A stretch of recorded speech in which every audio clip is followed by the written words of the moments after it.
Hey guys, SCSurvival and Hunting here. Today we're just going to do a quick little video of us starting a little bushcraft fire as we're out working on our campsite a little bit, just kind of get it up and running a little while. We haven't been out here in about a week, maybe a week or two. And we're out here shooting some vids of some knives and water filters, so we're like, let's go ahead and start a fire. So as you can see, I don't know if it's in the frame, but we have several pieces of wood right here to just last us for now. We have a little piece of fat lighter right here that I'm going to take and I'm just kind of shave a little bit, put it in here. We have these like little bristles off here that are completely dead. They're not wet at all, like everything is out here right now. So I'm just going to use the Schrade SCHF36 and we're going to have a review of this. We're going to do a tabletop review and us using this today, and we'll have it uploaded shortly. So I'm just going to start off by, see how good it is, just kind of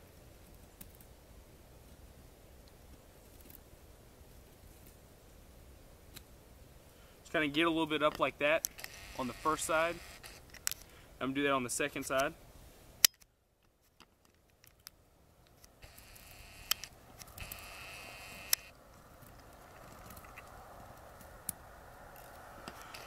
We're going to stick it down in here for a little bit, and the sparks probably aren't going to catch on the fat lighter right away because we're going to use a ferro rod, but we're going to use this right here to start it, and then once the tinder moves on to the kindling, which is the fat lighter, then it'll start real sparking. So I'm going to take my ferro rod out, and with the SCHF36 it came in there, so I'm just going to scrape off some of the coating real quick. Also, if this fire starting method does not work, we do have a backup. It's using a magnifying glass that fits inside a wallet. I'm going to try to get it in the camera here. So you can see it's just a little tiny magnifying glass. It fits in your wallet, and I carry it around with me everywhere, and I use it to start a fire occasionally, so we might use that one. So real quick, I'm just going to show you kind of how well the Schrade fire starter kind of works. It's decent. I like it. So let's go ahead and get started. I'm going to put it down here. Oh, one strike and the kindling already took fire. Yeah, that's pretty good. Of course, it was really dry too, but move that kindling right in the middle. Get some of it. Oh yeah. So one strike and voila. So I'm going to take it, some wood across it. That's going to take a good bit of it to catch on. As you can see, the tinder has already started to run out, but the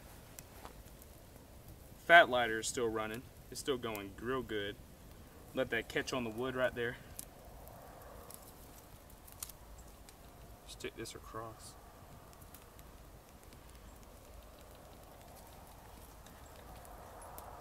Put up my ferro rod. See, and as you can see, whenever you take it and kind of feather out the fat lighter, it really catches fire a lot easier. So, and this stuff is not wanting to burn. Y'all wouldn't believe how wet it is out here for some reason. I know it only rained, what, maybe a week ago, if that? Yeah, and it's still real wet, so, but it'll eventually catch fire. You just have to be patient with fires. You just have to continue to get some small tinder. Let's see if we can get some more of that Brussels back there. Yeah. So while I'm going to go get that, can you just tell the viewers or give the viewers some tips for starting bushcraft fires right quick? Oh yeah. So here's what I like to use. If you have any fat lighter, use it every single time. And you always want to start off with your fires small and build them out. And so I usually start off with making sort of type of bird's nest ball of real dry tinder that you can use. And then use some fat lighter. You feather just like you saw, take your knife and run it down like that. And you'll eventually get it fine enough and it'll catch fire. And as you can tell, fat lighter is an amazing source. It basically, fat lighter is what happens when the pine sap in the tree goes and it hardens in there after long periods of use. And as you can see, my buddy, you just bring out stuff like this to start fires with. these bundles like that, and then after you get it lit, you want to move on small twigs like this. And it'll take eventually a little bit of time for it to catch flame, and it's starting to catch flame up at the top. As you can tell, we've cleared out an area, because you never want to start a forest fire. I mean, come on. You dig out a wide area, and then in the middle you dig out a little bit to start your fire, to where you can set canteens on the outside if you don't want to put your canteen right on top of the fire. And sometimes it just kind of get it nice and hot. I take a little bit of dry tinder and stick it on there so it starts burning on the other twigs. Stick it right on the top and it'll immediately start to burn up. And that just gets where the fire goes on the other twigs.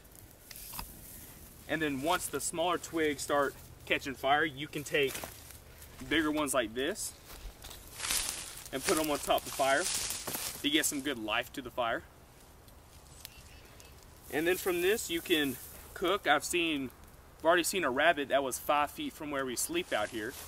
So you can take your slingshot, pellet rifle, 22, whatever you want, bring it out and start catching them. And I'm gonna take this good old dead piece right here, throw on some more dead pieces.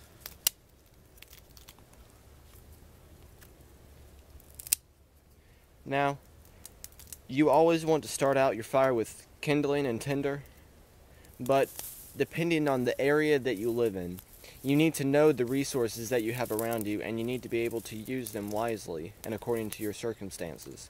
So like today we were using some dead ferns as a fire starter. That's just what was around us and was quick and accessible. Yeah, because we have other places where there's way more hardwoods, where we can have big logs of hardwoods opposed to having to get pine or something else, because pine doesn't burn as well as we like it unless it's fat lighter. Yeah. And then also another good fire starter around here is not only your pine straw but your pine cones. Now both of those burn really well, and I think I'll toss one in the fire right quick. So just to get a standard pine cone, and these will burn for forever. I'm gonna stick it right on top. Oh yeah. Now a lot of times they do make a loud crackling or loud popping noise. Just depending on, see, it's already starting to engulf it on the side. And see, I'm gonna get that started up at the top so it starts burning down, and then the twigs at the top will catch fire.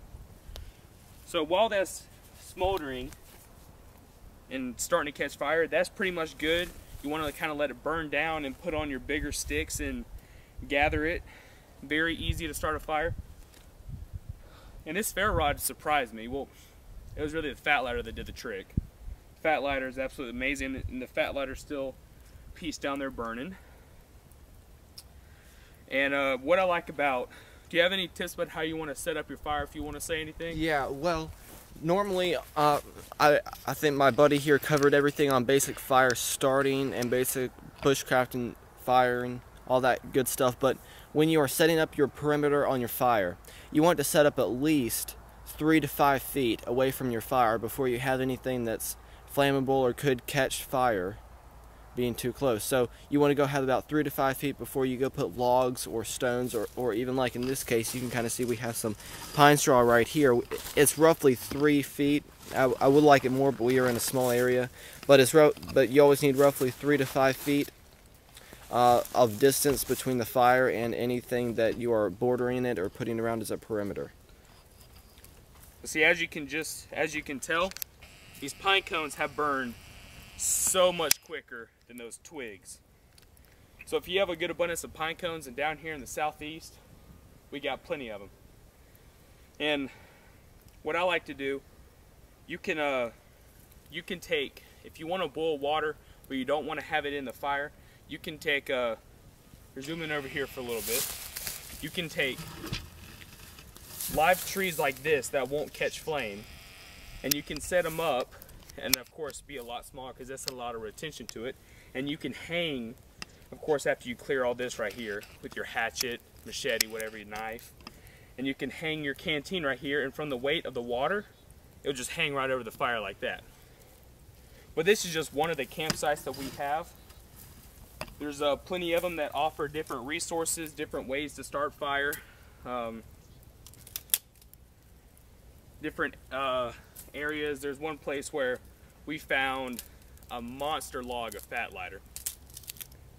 And so this is just a quick video, and after this builds back up a little bit, we'll cut it off, and I'm gonna go ahead and put a bigger log on here. And again, it just takes, you know, a good while to build up depending on how long it rained, because it rained recently here, so all this stuff is still mildly wet, so of course it's going to take longer. And this was just, you know, a quick video of us starting a quick fire with a good knife and some good fat lighter. So we'll probably have other videos. We're gonna go out and probably do a little camping for about 4 days and do a lot of bushcraft. So yeah. One thing I want to throw in there before we end this video real shortly is that, one, you need to always have a small survival kit on you, no matter what kind it is, all the time, anywhere you go, no matter what. My second thing is a quote by a man named T.S. Eliot. He said, "Opportunity does not make appointments. You have to be ready when it arrives." And so no matter what survival situation you are in, no matter how bad a disaster, you have been given opportunities beforehand to prep, to get ready, to gain in knowledge and in skills. Whether or not you take those opportunities, that's your choice. I just wanted to get to put that out there, just a quick little reminder, something very important. And as you can see, it's starting to build up a lot more.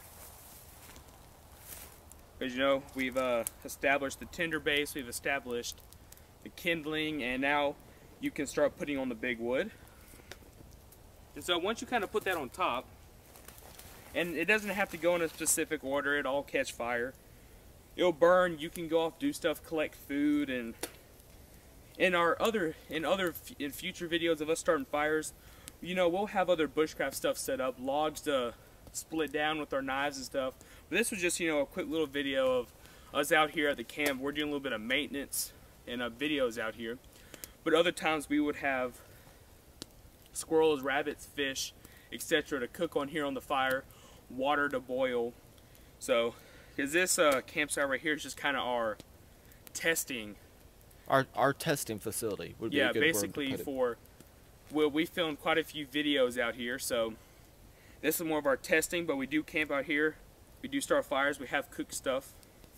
And I'm just going to end on that note. Fire's going to do pretty good.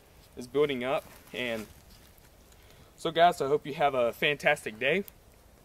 Have blessed holidays if this is uploaded this time. Yeah, hopefully. No, I'm just kidding. We'll have it uploaded shortly. And just remember to keep a good stocked wood supply to your side, especially for the night, because you're not going to want to go out harvesting at night. So guys, thanks for watching. SCSurvival here. Remember, with the right knowledge, you can survive anything. Thanks and bye.